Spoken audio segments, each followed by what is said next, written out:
Good afternoon. Phil Lindemann with your news from Avalanche Physical Therapy on Krystal 93.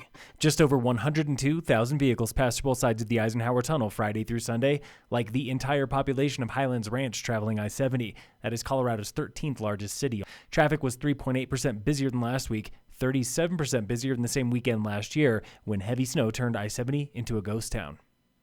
A Breckenridge family is recovering after a head-on collision outside Alma last week. St. Anthony's confirms the 32-year-old mother was recently discharged from the hospital. A GoFundMe campaign launched by a family friend says she suffered back injuries.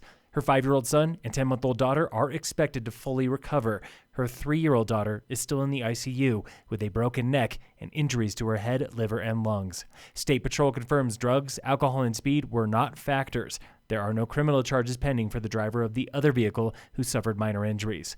The GoFundMe campaign has raised more than $11,000 in less than 48 hours. Donate by searching Gales Goodman Family Support on GoFundMe. The jury trial for ousted Lake County coroner Shannon Kent is happening this December. It was supposed to begin today in Summit, where Kent and his wife face felonies for allegedly leaving a body unattended at their Silverthorne funeral home. In September, Kent was found guilty of official misconduct in Lake County, and earlier this month, he pleaded not guilty to 14 additional charges there, including felony abuse of a corpse. He is on trial for those in late April.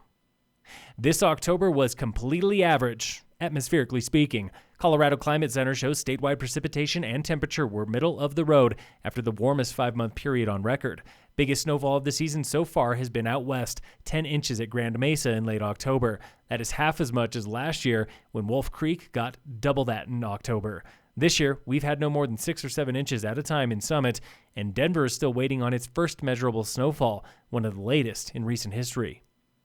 Resort town lodges are on pace to break all-time records this winter before the snow even flies. Tom Foley with analytics firm Destametrics. Things are very, very strong from an advanced booking point of view, and that momentum really started back in June and July. Foley says Summit and ski towns across the West were filling up rooms 2 to 3 months before usual for the holidays. And that's in large part due to pent-up demand being fairly evenly spread across the industry and the fact that snow hasn't really come into play yet. COVID and the economy are still wild cards, but the midsummer Delta surge might be to thank for huge holiday bookings. It appears that a lot of those people that might have traveled in August, September really just kind of pushed that family summer vacation to a Christmas vacation or a winter vacation in the mountains.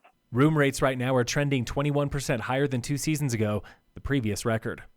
Starting this Friday, you will need proof of a COVID shot to attend large indoor concerts in Denver. A new state health order requires COVID vaccination for indoor unseated venues with more than 500 people.